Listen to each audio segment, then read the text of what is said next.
Gloria a Dios. Dios es bueno. ¿Os lo he dicho alguna vez? Yo creo que es la primera vez que lo digo, ¿verdad?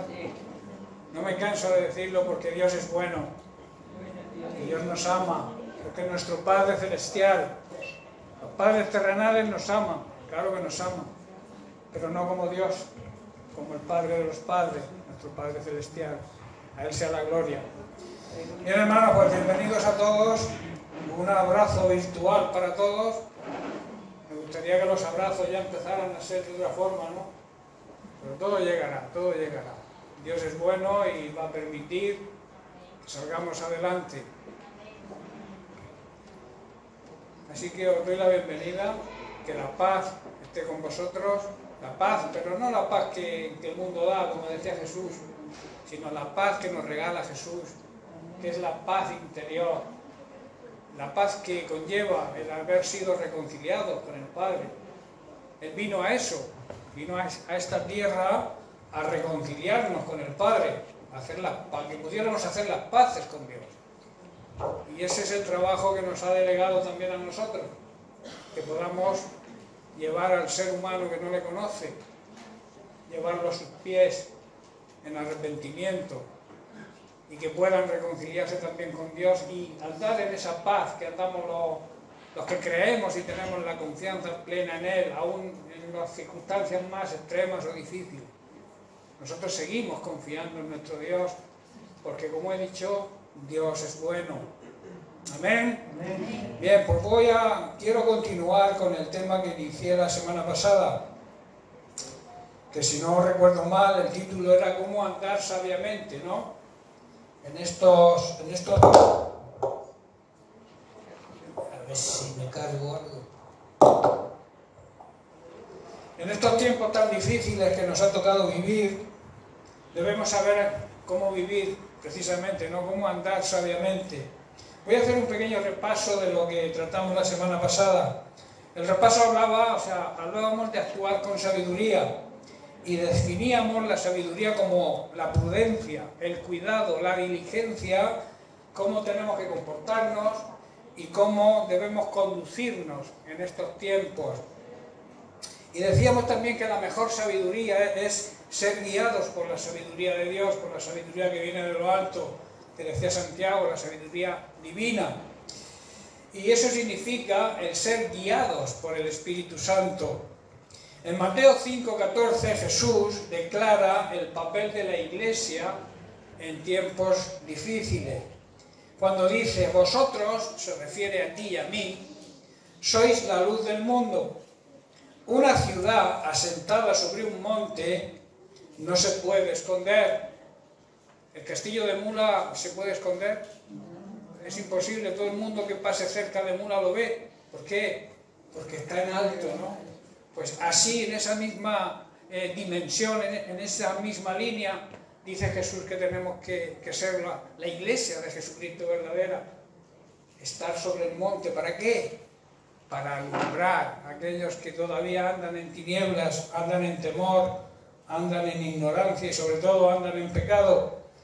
Dice, vosotros sois la luz del mundo, una ciudad sentada sobre un monte, no se puede esconder. Tú y yo no nos podemos esconder, tenemos que dar la cara, dar luz a aquellos que todavía andan en tinieblas.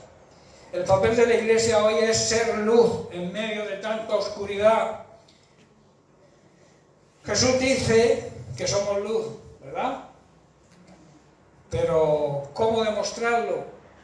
¿Cómo hacer que esa luz llegue a los demás? La carta, decíamos, del apóstol Pablo a los Efesios corrobora precisamente lo que Jesús está diciendo aquí acerca de cómo andar, de cómo vivir y cómo debe hacerlo un auténtico cristiano, un auténtico creyente. Y leíamos en Efesios 5:8, dice así, porque en otro tiempo, se refiere a nosotros cuando andábamos en tinieblas, dice, en otro tiempo erais tinieblas.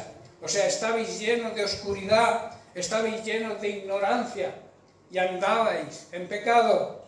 Dice, mas ahora, el momento actual, o sea, porque ya habéis nacido de nuevo, somos hijos de Dios, tenemos otro Padre, le pertenecemos a Él como hijos. Dice, mas ahora soy luz en el Señor. En otras palabras, tenéis la luz que viene del Señor. Y aconseja y dice, andad, vivan como lo que sois, como hijos de luz. Amén. Entonces, haciendo un pequeño resumen sobre este punto, andar como hijos de Dios es andar en sabiduría, es saber cómo hacer las cosas. Si tú quieres actuar con sabiduría, si tú quieres aconsejar con sabiduría en estos tiempos a las personas que vienen a nosotros a preguntar, debemos dejarnos guiar por la luz que somos. Y la luz está en su palabra. Jesucristo es la luz y Jesucristo es el verbo, es la palabra encarnada en un ser humano. Entonces, si queremos alumbrar, tenemos que reflejar a Cristo, reflejar la palabra de Dios, que la palabra de Dios, que nosotros seamos, digamos, la palabra de Dios con piernas andando, que el mundo vea que reflejamos a Cristo, que el mundo vea que actuamos según la palabra de Dios, que no es simplemente una religión, que no es simplemente el conocer, sino el actuar sobre lo que conocemos, que es que conocemos a Cristo, y conocer en el sentido de tener una relación de intimidad con Él. Cuando tú tienes intimidad con Cristo, reflejas a Cristo, reflejas lo que Cristo es y lo que Cristo desea. Y Cristo desea que todos lleguemos al arrepentimiento, que todos se arrepientan y Él poder regalarles la salvación a todos. En el corazón de Pablo vemos el deseo de que la Iglesia adquiera conocimiento, adquiera sabiduría en este sentido, adquiera sobre todo madurez espiritual, porque la sabiduría está en la madurez. Conforme vamos madurando, en cuanto a edad también, ¿no? En lo físico también dicen que la sabiduría está en la gente mayor. ¿Por qué? Por la experiencia vivida. Por eso debemos madurar como iglesia, debemos madurar en el espíritu, para que podamos ser reflejo de esa madurez a los demás y actuar con sabiduría. Su preocupación de Pablo, y lo vemos en la carta a los Efesios y en muchos de sus escritos, vemos que su máxima preocupación era la iglesia, que la iglesia anduviera de acuerdo a los principios bíblicos, que la iglesia madurada creciera tanto en número como espiritualmente, porque ¿de qué sirve crecer en número si no se crece espiritualmente? Estaremos jugando a religión. Necesitamos crecer, madurar en el espíritu. Por eso Efesios 5:18 Pablo dice, no os embriaguéis, no os emborrachéis con vino, con alcohol, en lo cual hay disolución, que quiere decir hay discusiones, contiendas, y todo eso nos va a llevar a arruinar nuestra vida si andamos en ese estilo de vida. Dice, antes bien, sed llenos del Espíritu Santo. En el original dice, sed continuamente llenados. Ser llenos del Espíritu es una acción continua. Cada día necesitamos ser llenados. Lo que comimos ayer no nos sirve para hoy, ¿verdad? Hoy tenemos que volver a comer. No podemos vivir de la bendición que Dios nos dio ayer. No podemos vivir de lo que comimos ayer espiritualmente. Por eso cada día debemos meditar, debemos escudriñar, debemos alimentarnos espiritualmente para crecer.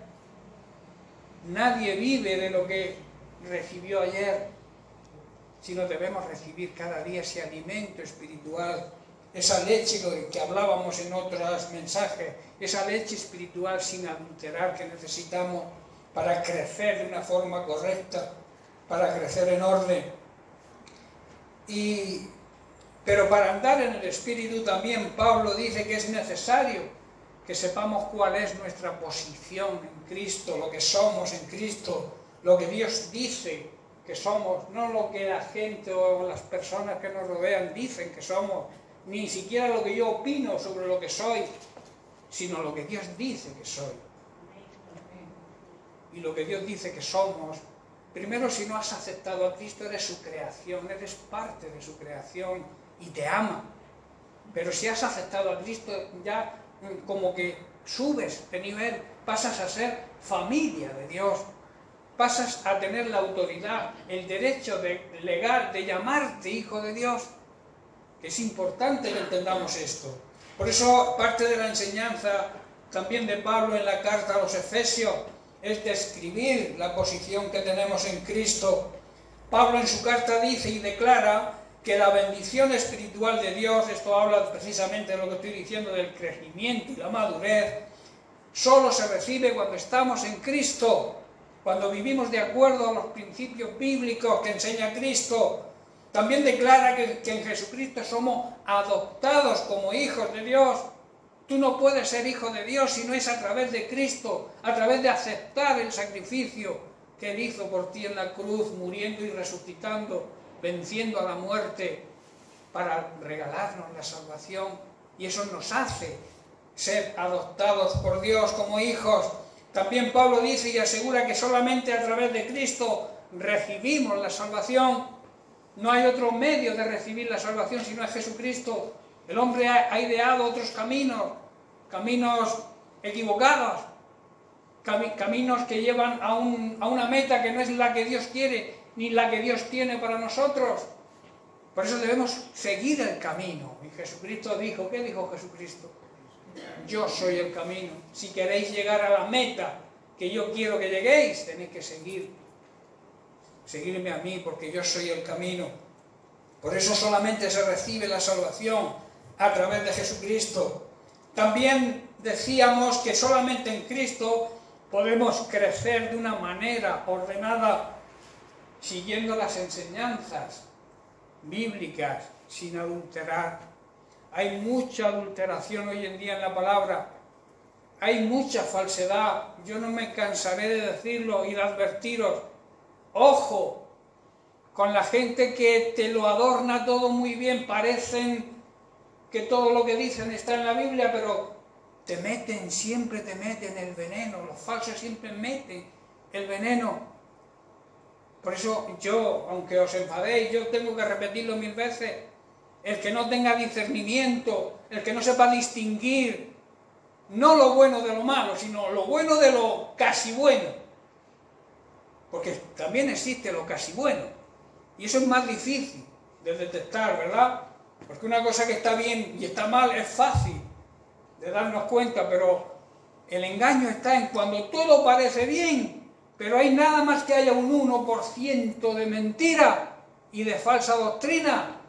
Todo eso contamina toda la masa, como decía hace semanas. Las doctrinas falsas contaminan al ser humano. Por eso tenemos que tener discernimiento. Los que tenemos el Espíritu Santo debemos saber y dejarnos guiar por el Espíritu Santo y darnos cuenta de que no todo el que predica de Cristo reconoce la divinidad de Cristo. Hay muchos falsos, muchos farsantes que yo llamo, que intentan engañar aún a los que Dios ha escogido. Así que, ojo con eso. Me llamaréis pesado, me da igual. Me llamaréis lo que me llaméis, pero yo voy a seguir defendiendo la leche pura y sin adulterar que predicó Jesucristo y que necesitamos todos los creyentes. También, por último, Pablo dice que solo aquellos que andan en Cristo son capaces de no hacer daño a nadie. Los que no predican bien de Cristo hacen daño a la iglesia, por muchos seguidores que tengan. Hay iglesias de 60.000 miembros que están predicando falsas doctrinas. No es la cantidad de los que le siguen, es la calidad del que predique el Evangelio. A mí me da igual que me sigan 10 que 20, pero yo voy a predicar el Evangelio que predicó Jesucristo. Y lo voy a predicar siempre, le caiga bien a quien le caiga. Porque yo no pretendo agradar al ser humano, pretendo agradar a Dios diciendo la verdad. John Hus, que fue quemado en la hoguera, predicó y dijo que él prefería hacer daño con la verdad que matar con la mentira.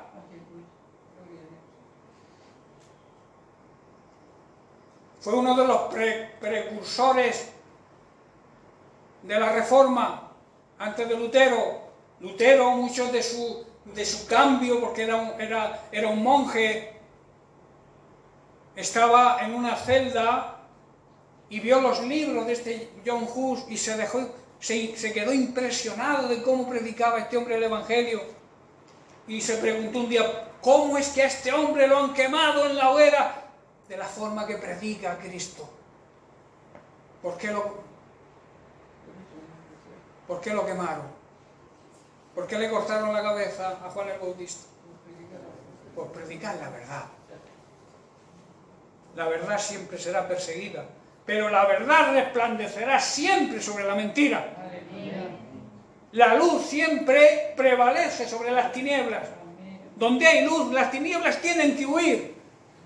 Por eso tú y yo somos luz, y las tinieblas, donde esté un cristiano, tienen que desaparecer. La mentira, el engaño, la ignorancia, el pecado, tiene que desaparecer.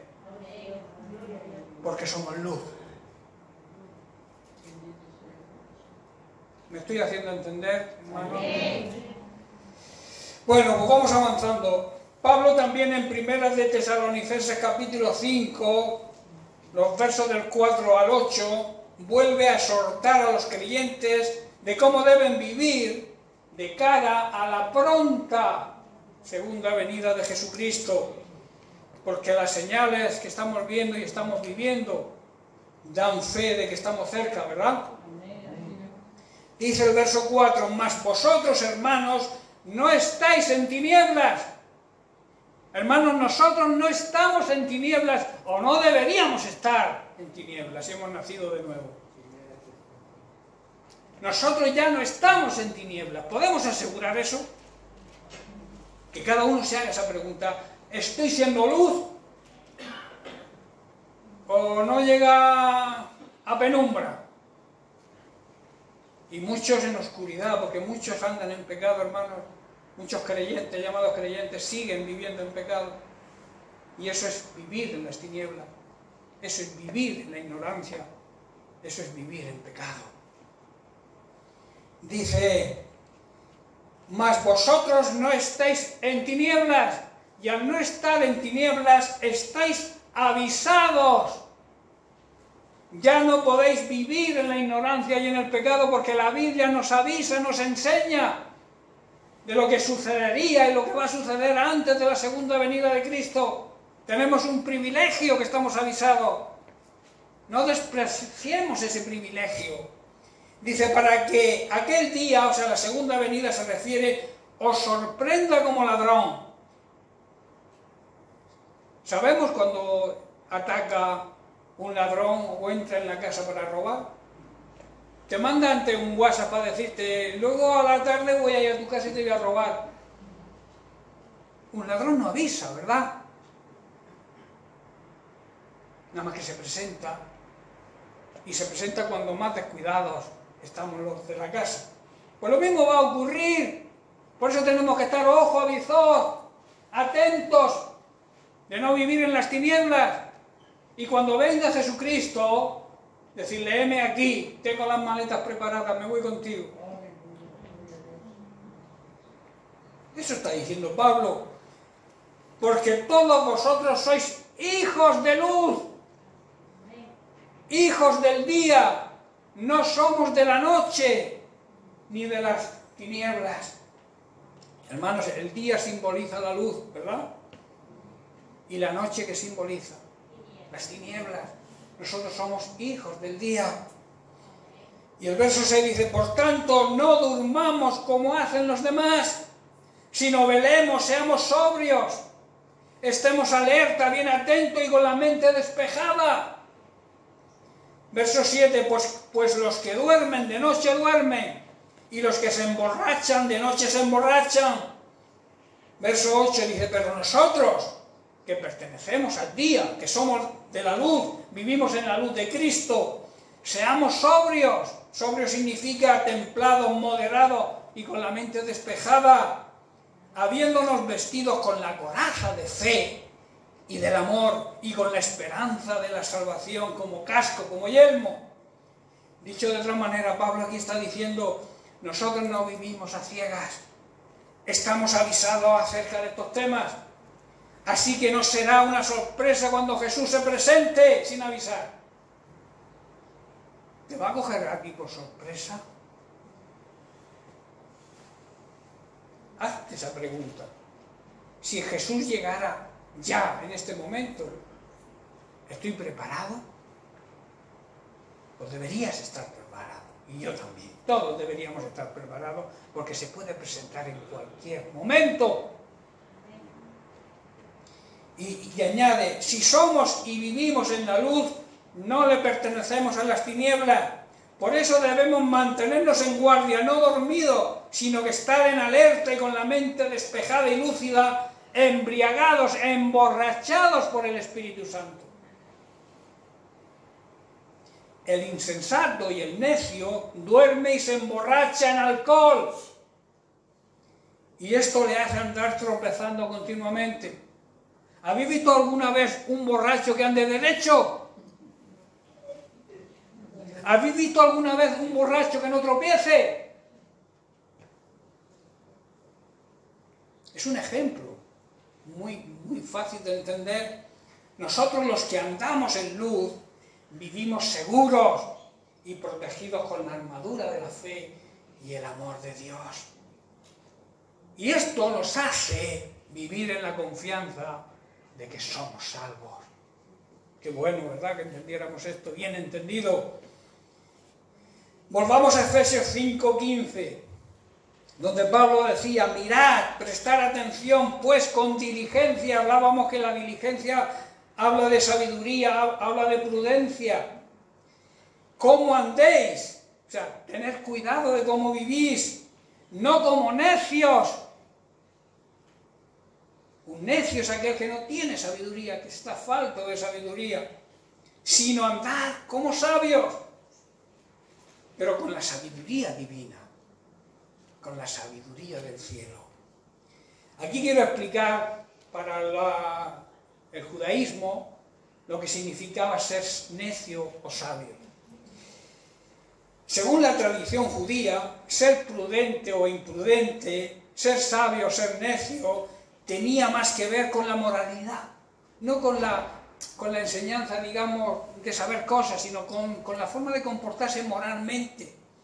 Para eso necesitaban la sabiduría divina, en contra de lo que se entendía en el pensamiento gentil, en el pensamiento que tenían aquellos que no conocían al Señor, o sea, los que eran guiados por la sabiduría humana. La embriaguez, el emborracharse, era un comportamiento sumamente escandaloso. En el judaísmo estaba muy mal visto el emborracharse, y voy a explicar por qué. En el mundo antiguo, en el que vivió Jesucristo y los apóstoles, mucha gente creía que el emborracharse producía una especie de inspiración o posesión de parte del dios Dionisio. ¿Sabéis quién era el dios Dionisio? Los que estudian la Biblia, también llamado el dios Baco. Baco es el dios del vino, curiosamente, de ahí viene bacanal, las bacanales. ¿Qué es una bacanal? Ahora lo explico. Entonces, se creía que era una posesión de este dios, del dios Baco, que según las creencias paganas era nieto de Afrodita.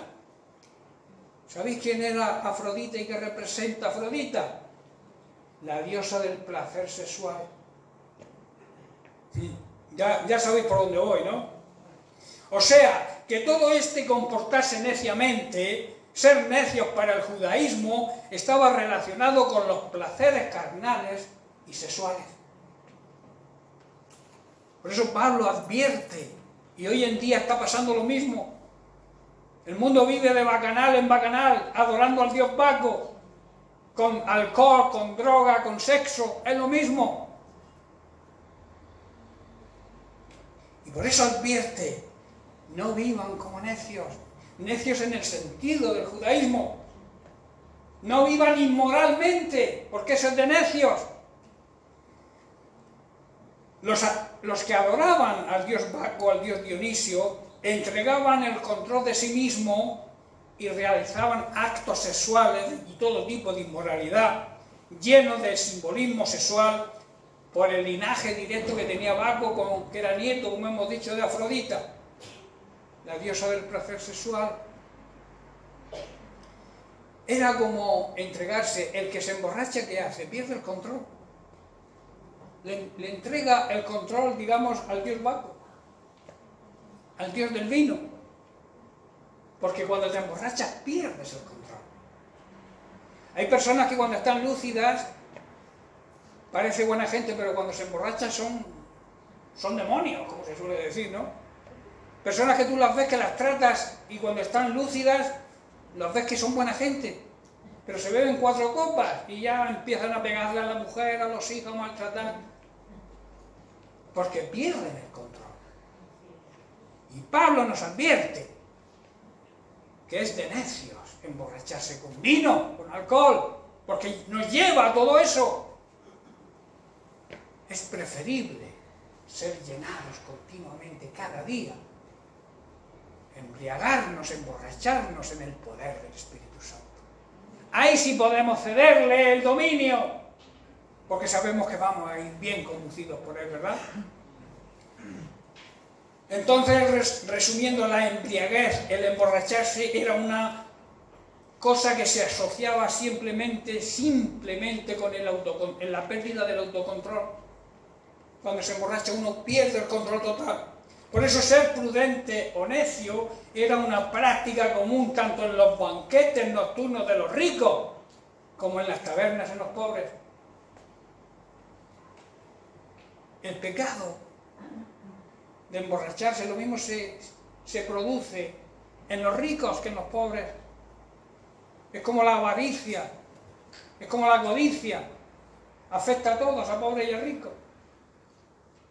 El rico codicia, quiere tener más, y el pobre quiere ser rico. O sea que la codicia está en todo ser humano, pues lo mismo ocurre con esto. Esta corriente afectaba entonces y afecta hoy a todos. Y esto lo vemos también posteriormente en las bacanales llamadas romanas, ¿verdad? Si vemos las películas de romanos y toda esta serie vemos las bacanales y ¿qué se ve? Comidas, borracheras, sexo. Mirad qué aconseja Pablo en Gálatas capítulo 5, verso 19 al 21.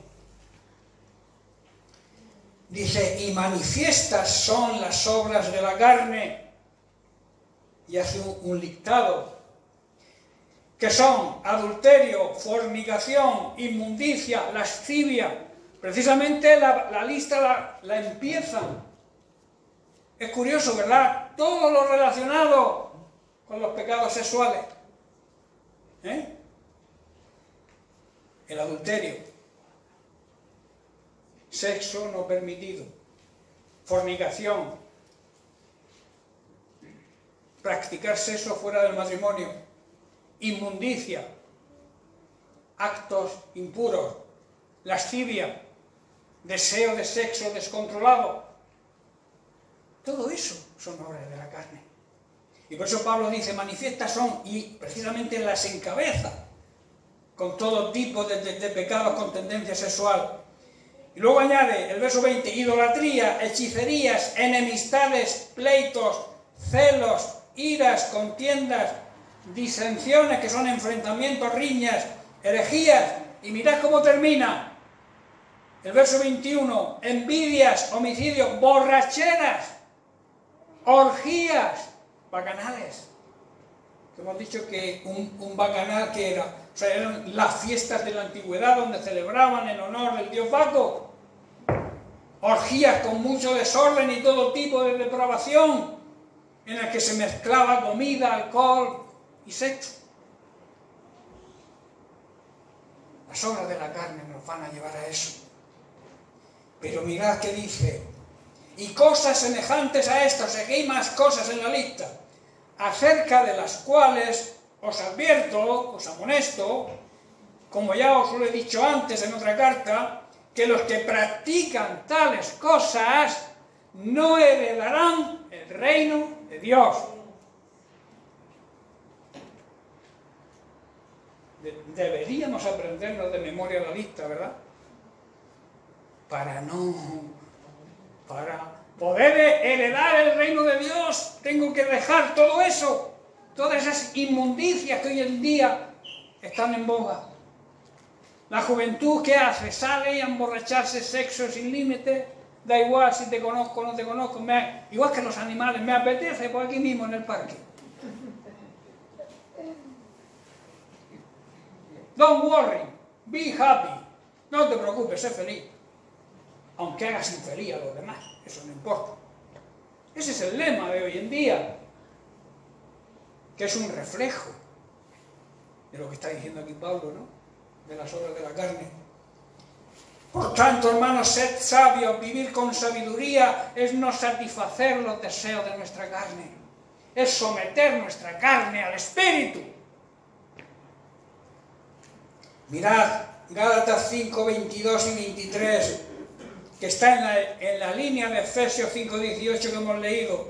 Pablo habla del fruto del verdadero cristiano que anda sabiamente en el Espíritu.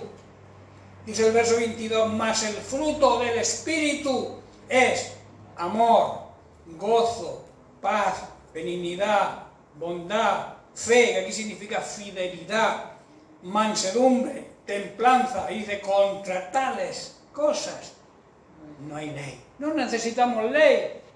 La ley está para el que practica las obras de la carne. Si tú andas en el Espíritu no vas a enfrentarte nunca a la ley, porque vas a cumplir la ley de Dios y la ley de los hombres. Porque las autoridades que Dios ha puesto en la tierra hay que respetarlas también. Por eso a veces, aunque no nos guste, tenemos que obedecer, porque obedeciendo a la autoridad instituida por Dios, estamos obedeciendo a Dios. ¿Estáis entendiendo, hermano? Por eso dice que cuando andamos en el fruto del Espíritu, y qué curioso, comienza con el amor. ¿Sabéis por qué comienza con el amor? Porque es realmente el fruto del Espíritu, es el amor. Y a través del amor, cuando tú pones en práctica esa característica del fruto, vas a tener gozo, vas a tener paz, vas a tener paciencia con los demás, paciencia también, saber esperar lo que tanto deseamos quizás, benignidad, vas a ser bondadoso, benigno, vas a ser fiel a Dios, vas a tener mansedumbre, que la mansedumbre muchos la asocian con la flojera, con ser manso, dice, y no tiene fuerza para nada, no, el ser manso es tener fuerza pero controlada por el Espíritu Santo. Amén. Hay que pensar lo que decimos y hay que pensar lo que hacemos, y eso se consigue a través de la mansedumbre, la templanza, el dominio propio, el saber controlarse a uno mismo. Muchos nos disparamos, ¿verdad?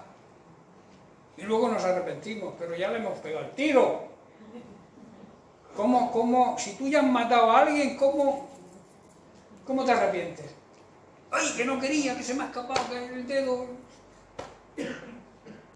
A veces ocurre con nuestra lengua que se dispara como una pistola.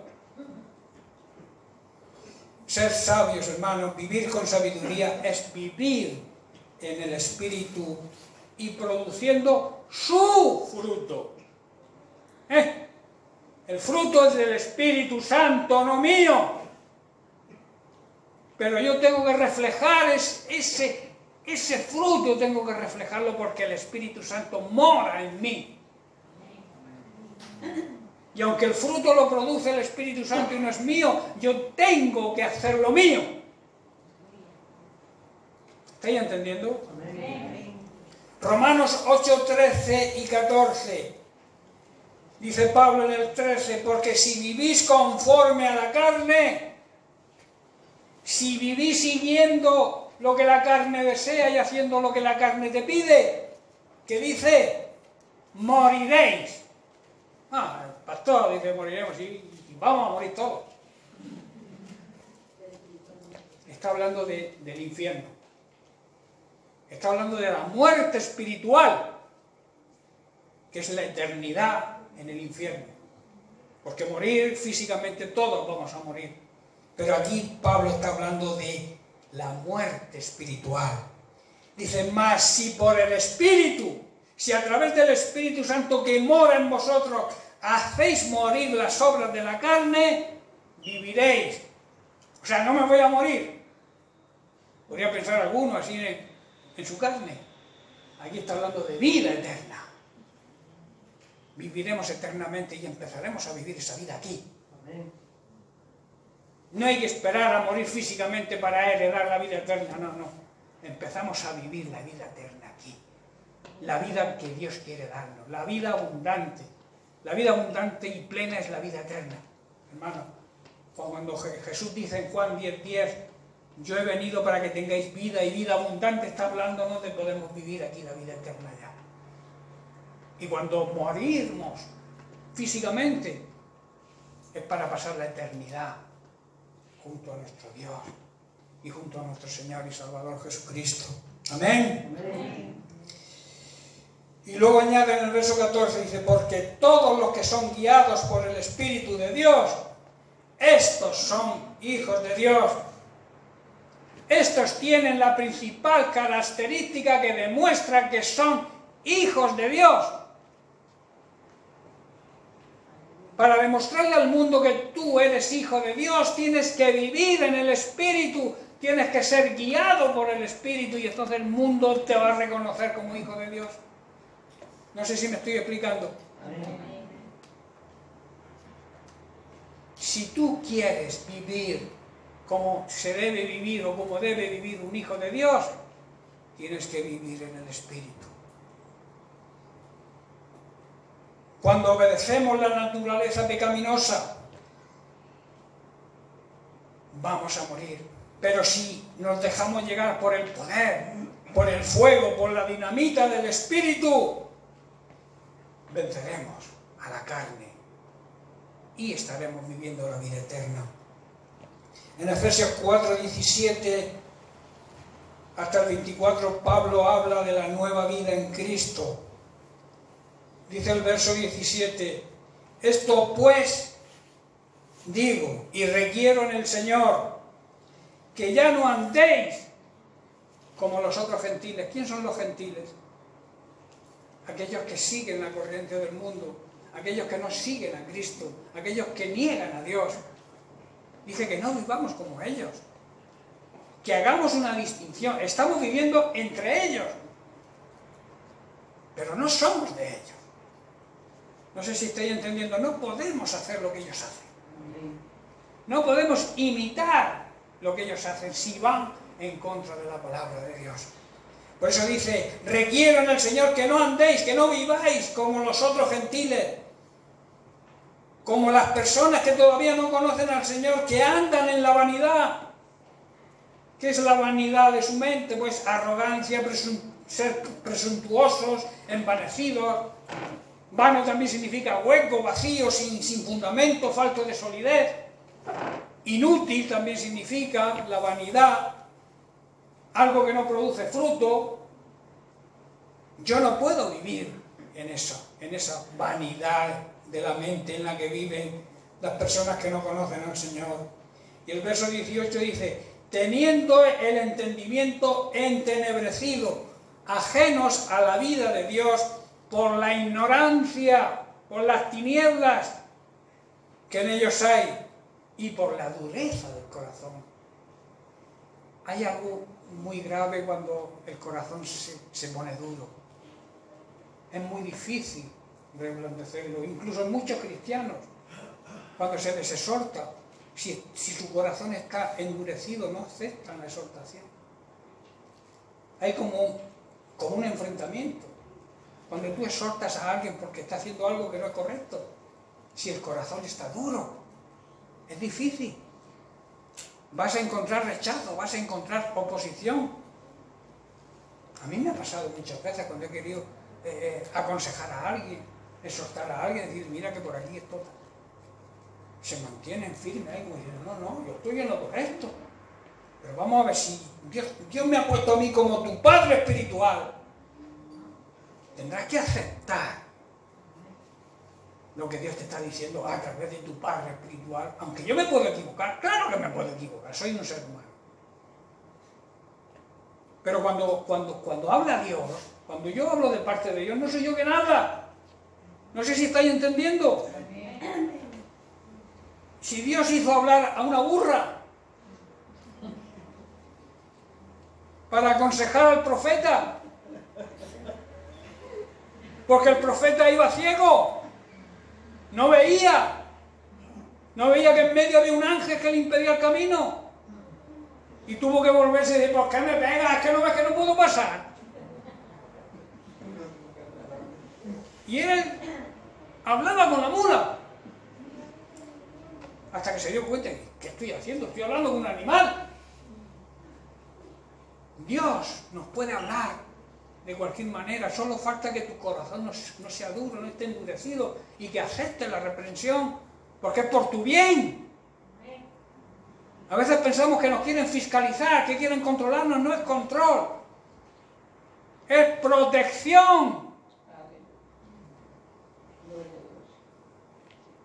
O por lo menos yo lo hago así, mi sentir cuando corrijo a alguien es ese, intentar proteger a las personas que Dios ha puesto a mi cargo. Si lo veis de otra manera, yo no tengo la culpa, pero mi intención, cuando exhorto o cuando corrijo a alguien, es de parte de Dios, porque yo oro a Dios y le pido sabiduría. No me conduzco con la sabiduría humana.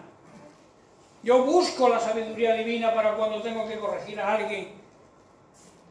Pero tengo que hacerlo con autoridad. ¿Sabéis lo que le ocurrió a Elí y a sus hijos, no? Elí corrigió a sus hijos. Sí, claro que los corrigió, pero ahí, hijitos míos, lo que estáis haciendo no está bien. El pueblo no ve bien lo que estáis haciendo.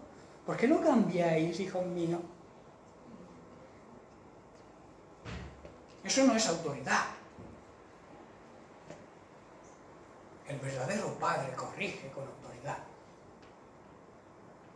También con amor, porque la mayor prueba de amor es la exhortación. El que no ama dice, bueno, que hagan lo que quieran. Que vengan a la iglesia, que den su buena ofrenda y que vean, hagan o digan lo que quieran. Aquí no es así. O por lo menos no es mi pretensión hacerlo así. Yo quiero hacerlo como dice la palabra de Dios. Entonces seguimos. Verso 19. Los cuales, después que perdieron toda sensibilidad, se entregaron a la lascivia para cometer con avidez toda clase de impureza. Y ahora va dedicado a nosotros. Dice, mas vosotros no habéis aprendido esto de Cristo. Si en verdad la habéis oído y habéis sido por él enseñados conforme a la verdad que está en Jesús, que está en su palabra, en cuanto a la pasada manera de vivir, despojaos. Tenemos que quitarnos el viejo hombre, el traje viejo, que está viciado conforme a los deseos engañosos. Y el verso 23, y renovaos en el espíritu de vuestra mente. Y el verso 24, y vestíos del nuevo hombre, del nuevo traje que Dios nos da, incorrupto, limpio, perfecto, creado según Dios en la justicia y santidad de la verdad. Pablo está haciendo aquí una descripción de cómo viven los que no conocen a Dios y cómo debemos vivir los que sí le conocemos. No podemos, tiene que haber una distinción, no podemos ser iguales. Hoy se habla mucho de igualdad, y sí, somos iguales como seres humanos, todos tenemos los mismos derechos, pero no podemos ser iguales, nosotros los creyentes, los que creemos, no podemos actuar y vivir de la misma forma que viven los que no creen. ¿Estáis entendiendo? La Biblia dice que no debemos unirnos en yugo desigual. ¿Por qué? Porque es un enfrentamiento, es una contienda entre el que cree y el que no cree. Y eso nos lleva a la ruina. Las contiendas, las disensiones nos llevan a una vida ruinosa. Por eso Dios nos advierte, no te unas en yugo desigual. Que los dos reméis para el mismo sitio. Si uno rema para un lado y el otro para el otro, no avanzamos, estamos en el mismo sitio. Nos esforzamos, nos reventamos, nos cansamos, pero no avanzamos. Hay que remar en la misma dirección. Por eso la Biblia, la palabra de Dios, es tan sabia y dice, ya no vivan como como viven los que no conocen a Dios, porque lamentablemente están confundidos y tienen endurecido el corazón, han perdido la vergüenza, se ha perdido la vergüenza hoy en día, todo vale, pero para nosotros no vale todo, porque nosotros, vuelvo a repetirlo del principio, somos la luz que tiene que alumbrar en medio de las tinieblas. Y luego, ya estoy terminando, nos aconseja a su iglesia. Dice, esto no es lo que enseña Cristo. La forma que vive el mundo, el sistema mundano que vive de espaldas a Dios, no es lo que enseña Cristo. Cristo enseña la verdad, y la verdad está en su palabra. Debéis despojado de todo vicio, de todo mal hábito, de todo vuestro, digamos, traje antiguo, toda vuestra manera de vivir antigua, y empezar a vivir de acuerdo a como Dios dice que tenemos que vivir. No por un capricho de Dios, sino porque viene en nuestro beneficio. Vivir en el orden de Dios nos trae bendición, nos trae paz interior. Hoy en día hace falta mucha paz, pero paz interior, paz en el alma. Y el gozo. Ante tanto problema que estamos viviendo tenemos que estar gozosos. Y tenemos que ser luz en medio de todas estas tinieblas. Y no te puedes esconder como iglesia que eres. Quiero terminar haciendo un resumen, unos principios de aplicación de cómo podemos comportarnos sabiamente. Primero, teniendo sumo cuidado de nuestro comportamiento en el mundo que nos rodea. Que lo que crees acompañe a tu conducta, a lo que tú haces. En segundo lugar, sacando provecho adecuadamente del tiempo, aprovechando, dice Pablo, bien el tiempo porque estamos viviendo días peligrosos, días malos. No dejar pasar ninguna oportunidad para glorificar a Dios en medio de los problemas, hermanos, y obedecerle.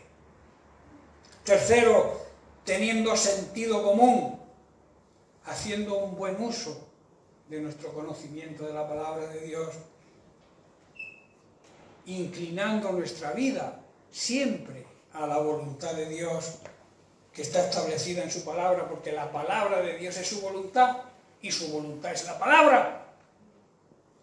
Y por último, en cuarto lugar, siendo conducidos por el poder correcto, por el poder del Espíritu Santo, desintoxicándonos del pecado y de todo egoísmo y siendo controlados por el poder, por la dinamita del Espíritu Santo, en una vida rendida a nuestro Dios. Por tanto, actuar con sabiduría es aceptar primeramente a Jesucristo. Actuar con sabiduría es seguir y obedecer sus enseñanzas. Actuar con sabiduría es dejarse guiar por el Espíritu Santo. Ser sabios, hermano, es dejarse llevar por la sabiduría divina y no por la sabiduría humana. Salomón dice en Proverbios 3:7, no seas sabio en tu propia opinión. Teme, que significa honra, respeta, obedece a Dios y apártate del mal. Apártate de seguir las obras de la carne. No te dejes impresionar por tu propia sabiduría. ¡Uy, cuánto sé! A mí no me pone el pie encima nadie, porque yo lo sé todo. A mí no me puede decir nadie, ni el pastor, ni nadie me puede decir nada, porque yo estoy bien. el primer paso para solucionar un problema es reconocer que existe ese problema. Y todos tenemos problemas, hermanos. No seamos sabios en nuestra prudencia, como dice. No seamos sabios, Santiago, en nuestra manera de pensar. No te dejes impresionar por aquella sabiduría que tienes. En cambio dice, teme, honra, respeta, obedece al Señor y aléjate del mal, practicando el bien. ¿Cómo se vence el mal? ¿Peleando? ¿Haciendo más daño? ¿Luchando? El mal se vence haciendo el bien.